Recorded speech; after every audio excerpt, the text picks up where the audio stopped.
It is April 1945. As the Allies make their final push in the European theater, battle-hardened Army Sergeant Don Wardaddy Collier commands a Sherman tank and her 5-man crew on a deadly mission behind enemy lines. The story opens in the mud and haze of Germany. A lone German officer on horseback rides into a war-torn field, but he's quickly met with a brutal end, courtesy of Wardaddy, who stabs him silently. It's clear, the war is nearly over, but the killing hasn't stopped. Inside their battle-worn Sherman tank, nicknamed Fury, Wardaddy's crew is mourning the loss of their assistant driver. They're bruised, filthy, and mentally scarred, each in their own way. There's Bible-quoting gunner Boyd Bible Swan, hard-drinking mechanic Trini Gordo Garcia, and the ever-volatile Grady Kunz Travis. The tank limps back to base. The war for them never ends. Their commanding officer surprises Wardaddy with a new recruit, Norman Ellison, a young, inexperienced typist who's never seen combat, much less killed. He's to replace the man they just lost. Norman steps into Fury and into a hell he never imagined. The other crew members aren't welcoming. They see him as a liability. Wardaddy, however, makes it clear. Norman will do what he's told, or men will die. As the crew embarks on their next mission, we see a Germany scorched by war. The towns are silent, civilians dazed. German children wear SS uniforms, indoctrinated to the last breath. And still the enemy fights.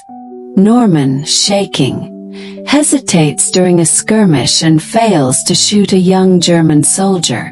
The consequences are swift and devastating.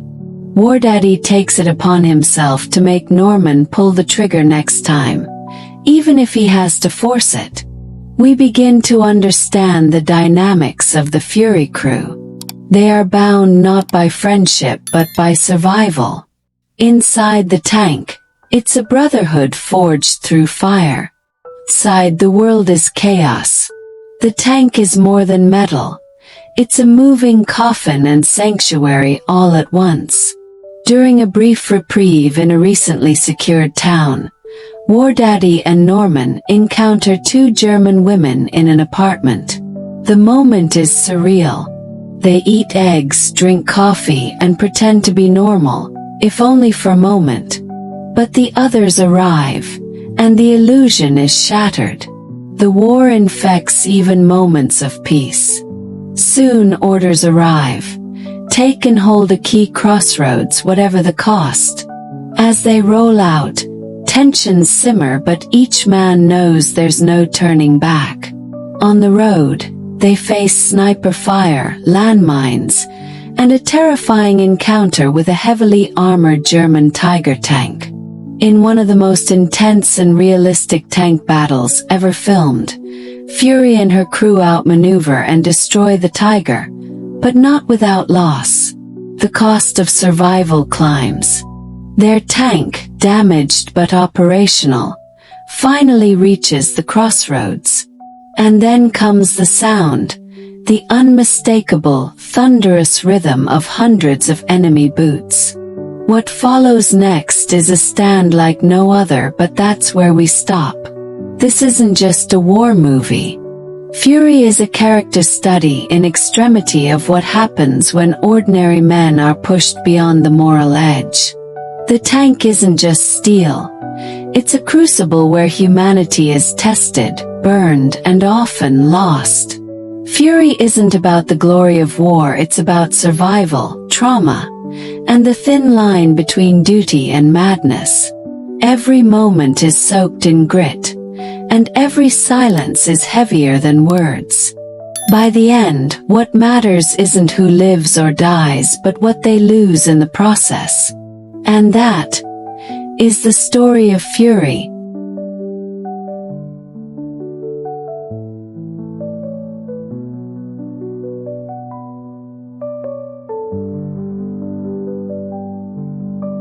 But with every ending in war, there's always the chance of another battle. Could the survivors return? Could untold stories still be hiding in the ashes of World War II? Well, let's just say, if there's more left in Fury's engine, we'll be here to bring it to you. Thanks for watching, and if you want to see what might come next, don't forget to like, subscribe, and hit that notification bell.